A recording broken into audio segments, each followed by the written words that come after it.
2, that's right, we're going through the Scream movies still because, we got number 5 coming out next week, so I gotta watch all the Scream movies for the very first time to get to Scream 5, and I enjoyed this sequel quite a bit.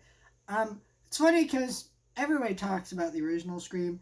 I didn't really hear anything about the sequels, to be honest, besides some people don't like them.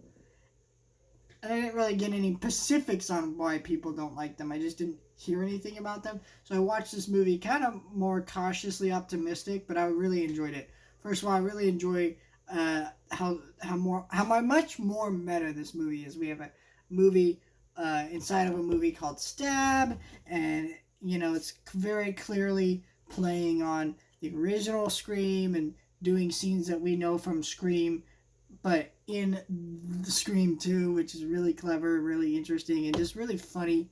I really like that idea. Then I really like Sidney Prescott, who, she's a returning character in this movie. First of all, I also like that there was returning characters. A lot of horror franchises that are like slashers, for example, like, Halloween has like a couple of returning characters. Like, we always have Dr. Loomis, and we always have Laurie Strode.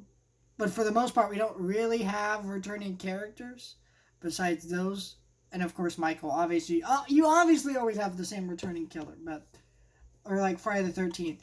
Every movie, different campers, different people being murdered. It's just kind of like that, and I really enjoy that this franchise isn't that.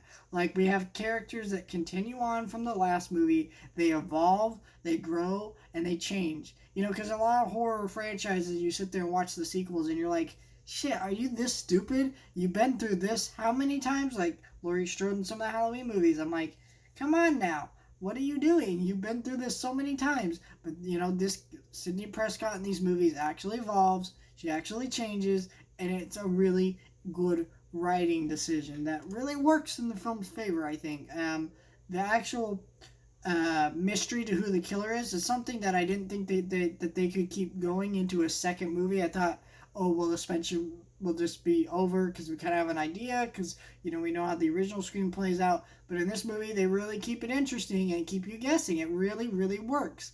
Everything about the sequel really works. It's not as good as the original Scream, but I think a lot of that is because it just doesn't feel as new and fresh, and it isn't as simple. It's it does suffer from being a sequel a little bit, where it does kind of up the meta-ness. It ups the character amount in this movie. It ups a lot of things, right? There's just more to this movie than there was the last movie, and you can watch that and go, wow, shit, that kind of sucks, There's so much more. But my thing about that is, like, it's still a good movie. You don't really need a sequel to be as good as the original. You just need a sequel to be a good movie and involve the franchise, Who cares if it's better than the original or some of the other sequels?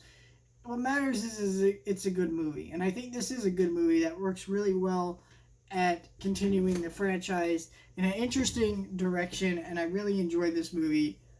I think this is one of the best horror sequels ever made. Fantastic.